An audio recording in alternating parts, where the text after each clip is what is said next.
तीन सवाल हैं। पहला सवाल, भगवान कहाँ हैं? दूसरा सवाल, भगवान हैं तो दिखाई क्यों नहीं पड़ते? और तीसरा सवाल कि भगवान करते क्या हैं? एक राजा था।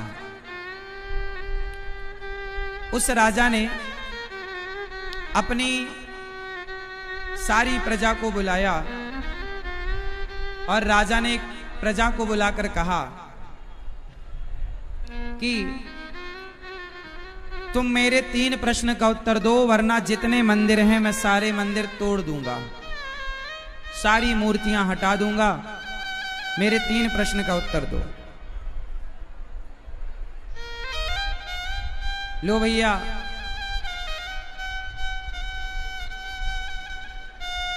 राजा ने घोषणा कर दी कि सारे मंदिरों को तोड़ दिया जाएगा, सारी मूर्तियां हटवा दी जाएंगी। जो मेरे 3 प्रश्न का उत्तर देगा, यदि मैं संतुष्ट हुआ उस उत्तर से, तब तो मंदिर बचेंगे, सारे मंदिर नहीं तो मैं तोड़ दूंगा। लो भैया, अब इस तरह से सारे नगर में हल्ला हो गया कि राजा बड़ा दुष्ट है, क्रूर है, अत्याचारी है, सारे मंदिरों को तोड़ना चाहता है। सवाल 3 हैं। भगवान कहाँ हैं तो दिखाई क्यों नहीं पड़ते? भगवान करते क्या हैं? और भगवान किस ओर देखते हैं? किस तरफ देख रहे हैं भगवान? बड़े बड़े भक्तों ने जाकर राजा को उत्तर दिया, समझाने का प्रयास किया, पर राजा किसी के उत्तर से संतुष्ट ना हुआ। सब लोग हार करके चले आए। महीने का आखिरी दिन आ गया, राजा को कोई संतुष्ट ना कर पाया। अब राजा सबको, सेना को आदेश देने वाला था कि जाओ सारे मंदिर तोड़ दो, क्योंकि भगवान से जुड़ा मैंने जो सवाल किया उसका उत्तर कोई दे ना पाया। राजा आदेश देने जा रहा था कि उसके पहले एक लड़की आई और उस लड़की ने कहा, महाराज मैं आपके प्रश्न का उत्तर दूंगी। अच्छा तो दे दो। राजा ने कहा, बताओ भगवान कहाँ रहते हैं, और हैं तो दिखाई क्यों नहीं पड़ते? लड़की बोली, महाराज मैं आपके प्रश्नों का उत्तर अवश्य दूंगी, पर मुझे बड़ी भूख लगी है, पीने के लिए थोड़ा दूध की व्यवस्था हो जाए तो अच्छा होगा। राजा ने कटोरे में दूध मंगवाया, सोने के कटोरे में, लड़की के हाथों में दिया, ये रहा दूध, जल्दी से दूध पियो और मेरे प्रश्न का उत्तर दो। लड़की ने उस दूध से भरे कटोरे को देखा। लड़की ने उस दूध से भरे कटोरे को देखा और कटोरे को देखकर कहा, महाराज ये बताओ कि ये क्या है? राजा बोला कि दूध है। लड़की बोली, महाराज मुझे तो इस दूध में मक्खन नजर आ रहा है, आप बताओ इस दूध में मक्खन है या नहीं? आप लोग बताओ, दूध में मक्खन है या नहीं? सब लोग बताओ, दूध में मक्खन है कि नहीं है? लड़की बोली, महाराज इस दूध में मक्खन है या नहीं? राजा बोला है। लेकिन आपको क्या नजर आ रहा है? राजा बोला, हमें तो दूध नजर आ रहा है। लड़की बोली, दूध तो नजर आ रहा है, पर मक्खन है, नजर भले ना आए पर मक्खन तो है। उसी तरह जैसे दूध में मक्खन तो है पर नजर नहीं आता, उसी तरह कण कण में भगवान तो हैं पर नजर नहीं आते। उत्तर प्रश्न दूसरा, भगवान हैं तो दिखते क्यों नहीं? जैसे मक्खन को देखने के लिए पहले दूध से दही बनाना पड़ेगा, दही का मंथन करना पड़ेगा। जब प्रॉपर आप दही को मथोगे तो मक्खन तक पहुंचोगे कि नहीं? हाँ या ना? अरे दूध से मक्खन तक पहुंचने की एक विधि है, हाँ या ना? दूध से मक्खन तक पहुंचा जा सकता है या नहीं? उत्तर दो। जैसे दूध से मक्खन तक पहुंचने की एक विधि है कि जमा कर दही बनाओ फिर उसे मथो तो मक्खन प्रकट होगा, उसी तरह जैसे दूध से मक्खन तक पहुंचने की विधि है, ऐसे कण कण में रहने वाले भगवान तक पहुंचने की एक विधि है, और वो विधि है भक्ति। जैसे मंथन के द्वारा मक्खन तक पहुंचा जा सकता है, ऐसे भक्ति के द्वारा भगवान तक पहुंचा जा सकता है। किसके द्वारा पहुंचा जा सकता है? बोलो, किसके द्वारा? जोर से। भक्ति। किसके द्वारा? किसके द्वारा? चलो बताओ, किसके द्वारा भगवान तक पहुंचा जा सकता है? पीछे वाले। अब ये बताओ कि भक्ति किसे कहते हैं? आपने कहा कि भक्ति के द्वारा भगवान को पाया जा सकता है, तो अब समझना ये है कि भक्ति है क्या? माला जपना भक्ति है, यज्ञ करना भक्ति है, कि हवन करना भक्ति है, कि कथा सुनना भक्ति है, कि मंदिर जाना भक्ति है, कि माँ बाप की सेवा करना भक्ति है, कि दीन दुखियों को भोजन पानी करा के उनकी सेवा करना भक्ति है? आपके हिसाब से भक्ति क्या है? उत्तर दो। जप तप करना भक्ति है, मंदिर जाना भक्ति है, यज्ञ करना भक्ति है, या सेवा करना भक्ति है? जोर से, जोर से। भक्ति का अर्थ माला जपना नहीं है, भक्ति का अर्थ मंदिर जाना नहीं है, भक्ति का अर्थ यज्ञ करना नहीं है, भक्ति का अर्थ है सेवा। क्या अर्थ है? सेवा से बड़ी कोई भक्ति नहीं होती। सबसे बड़ी भक्ति कौन सी है? जोर से। किसकी सेवा? माता पिता की सेवा, पति की सेवा, बच्चों की सेवा। बच्चों की सेवा। आप में से कितने लोगों के पास बच्चे हैं? बेटा या बेटी है? तो बच्चों की सेवा कैसी? केवल उनका मलमूत्र धोना नहीं, केवल तेल मालिश करना नहीं, सबसे बड़ी सेवा है बच्चों की कि बच्चों को इतना अच्छा पढ़ा लिखा कर संस्कारी बना दो कि वो जहां जाएं आपका नाम, आपके राज्य का, देश का नाम रोशन करें। सेवा। आप अपने बच्चों को इतना अच्छा संस्कार दो कि जहां खड़े हो जाएं लोग कहें कि वाह बेटा हो तो ऐसा और बेटी हो तो ऐसी।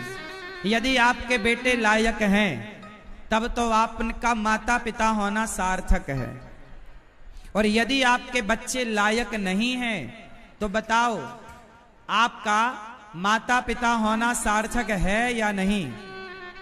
पीछे वाली मैया, मुझे पता है कि बहुत शोर हो रहा है, पर आपका ध्यान शोर में ना लगकर सिर्फ कथा में ध्यान होना चाहिए।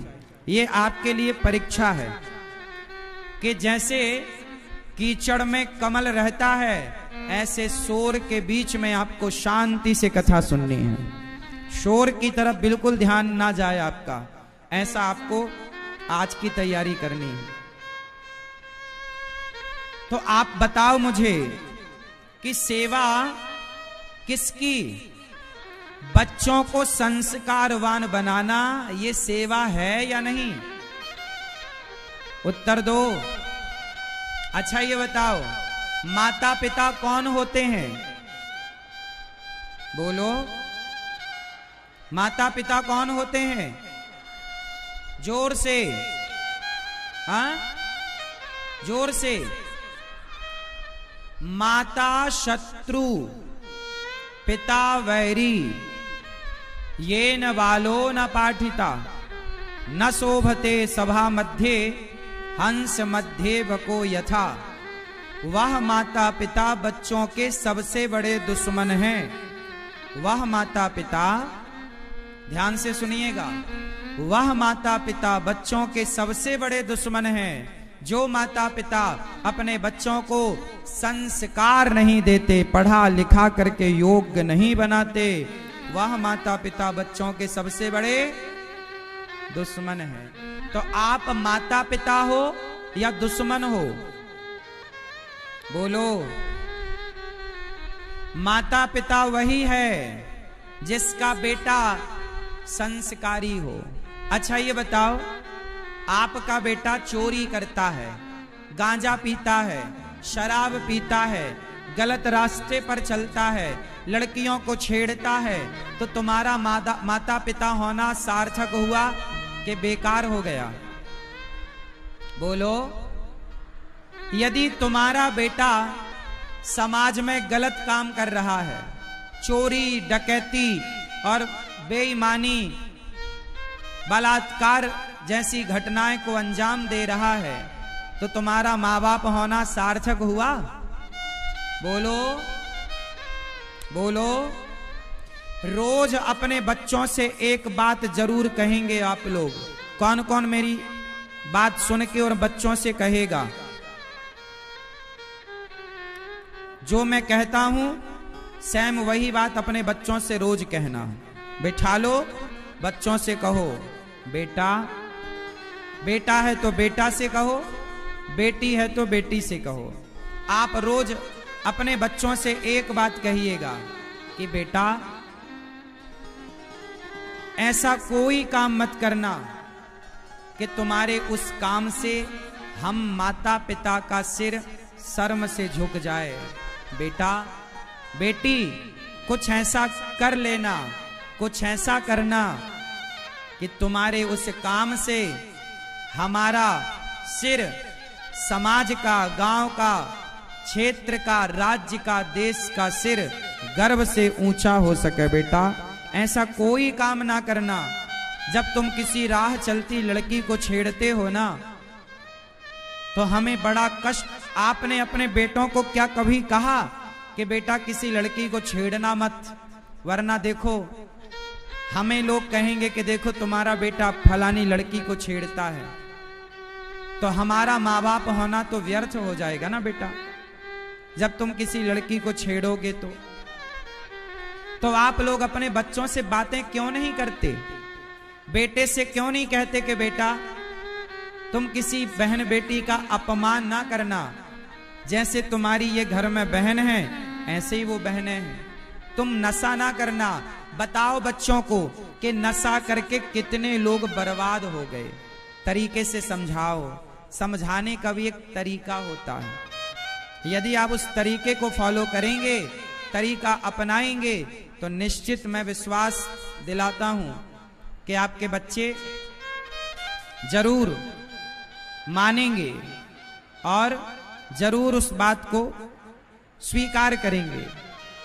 मेरी आप सबसे प्रार्थना है कि आप सब लोग अपने बच्चों को जरूर कहिएगा कि सेवा जरूर करो, मानव जाति की सेवा करो, अच्छे से किसी के काम आओ, किसी का भला करो। बच्चों को जितना अच्छा संस्कार दोगे उतना अच्छा होगा। ठीक है?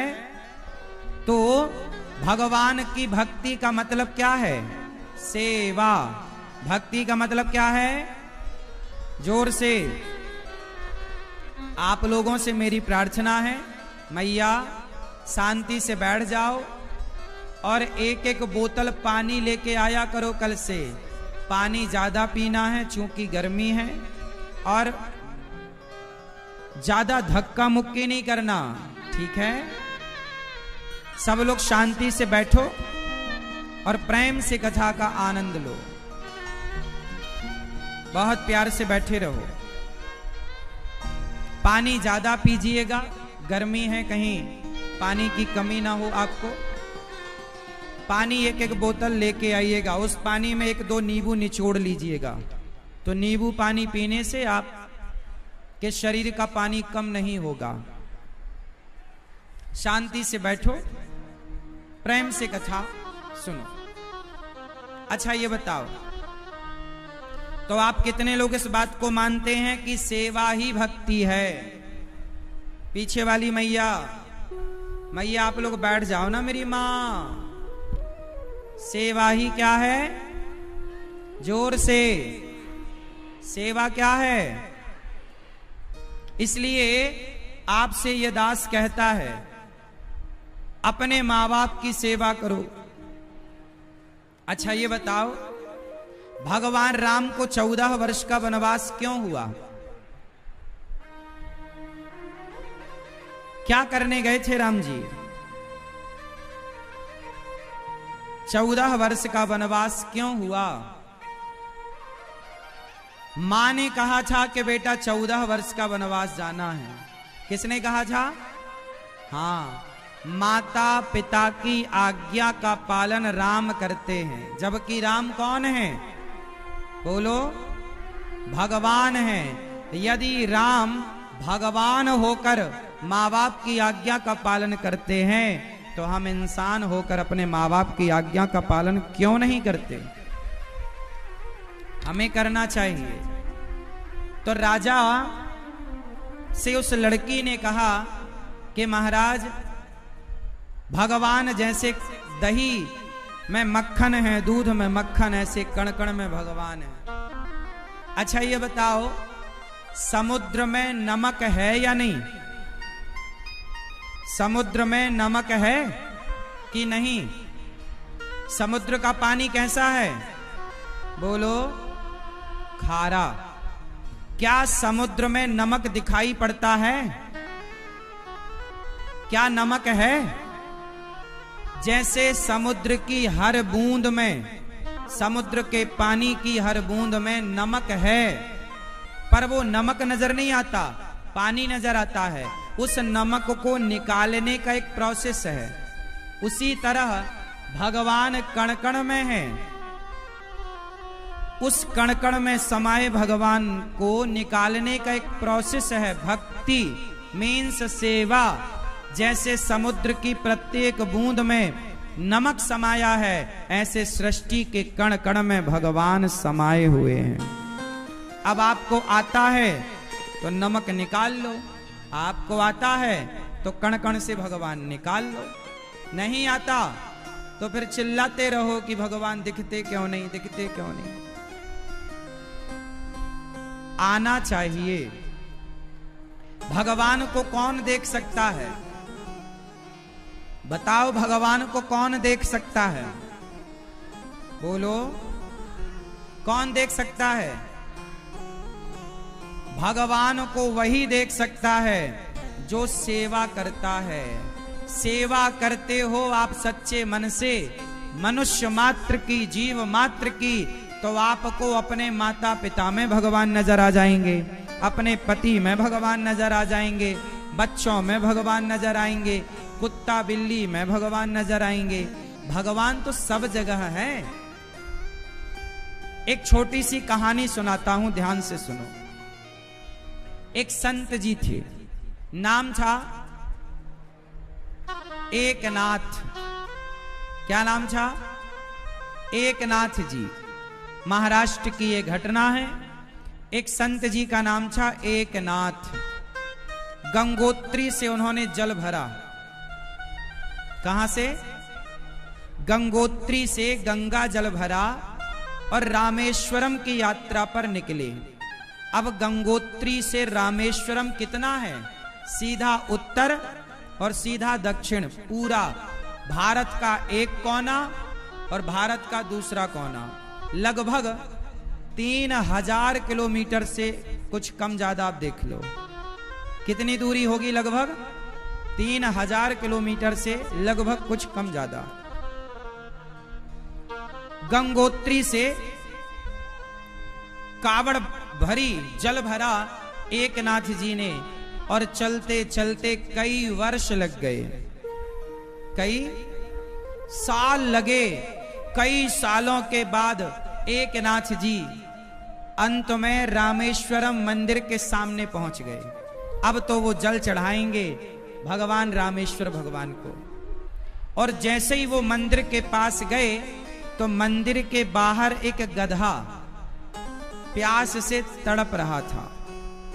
कौन तड़प रहा था? बोलो मैया, ओ मेरी मां। कौन तड़प रहा था मंदिर के बाहर? एक गधा प्यास से तड़प रहा। एकनाथ जी ने अपना कावड़ का जल निकाला और उस गधे को पिलाना स्टार्ट किया। लोगों ने कहा कि आपने हजारों किलोमीटर की यात्रा पूरी की, सामने शिव जी का मंदिर है, आप शंकर जी पर क्यों नहीं चढ़ाते गंगा जल? कावड़ यात्रा तो शिव जी पर चढ़ाई जाती है कावड़ का जल, अब गधे को पिला रहे हैं। तब एकनाथ जी ने कहा कि आपको मंदिर के अंदर शिव जी नजर आ रहे हैं, हमें तो इस प्यासे गधे में ही अपने भोलेनाथ का दर्शन हो रहा है। उन्हें तो ये लगा कि शंकर जी ही इस रूप में आ गए और वो मेरे जल की मांग कर रहे हैं। तो उस गधे की प्यास बुझाई तो गधा उठकर खड़ा हुआ, और जब गधे की प्यास मिटी तो उस गधे से भगवान शिव प्रकट हो जाते हैं। वाह एकनाथ, आपने मुझे इस रूप में भी पहचान लिया। अब बताओ, भगवान यदि पत्थर की मूर्ति में हैं, तो भगवान प्रत्येक कण कण में और जीव जंतु में भी तो है। यदि पत्थर की शिला में आप ईश्वर को देख सकते हैं, तो गधा में, प्यासे में, भूखे में, दीन दुखी में आप ईश्वर का दर्शन क्यों नहीं कर सकते? कौन सी भक्ति अच्छी है? मंदिर जाने की भक्ति अच्छी है या दीन दुखी की सेवा करने की भक्ति अच्छी है? हम ये नहीं कहते कि मंदिर मत जाओ, जाओ, परंतु मंदिर में ही भगवान है ऐसी मान्यता ना बना लेना। भगवान हर जीव जंतु में है, भगवान हर भूखे में है, भगवान हर प्यासे में है, हर बेबस लाचार में है। इसलिए तो ये दास अनिरुद्ध मंदिर के भगवान की पूजा नहीं, जो वृद्ध माताएं जिनको अपने बेटा सताते ठुकराते घर से निकाल देते, ऐसी बेसहारा माँओं की सेवा जब ये दास करता है तो मुझे उन माँओं में ही भगवान का दर्शन होता है। यही सेवा है।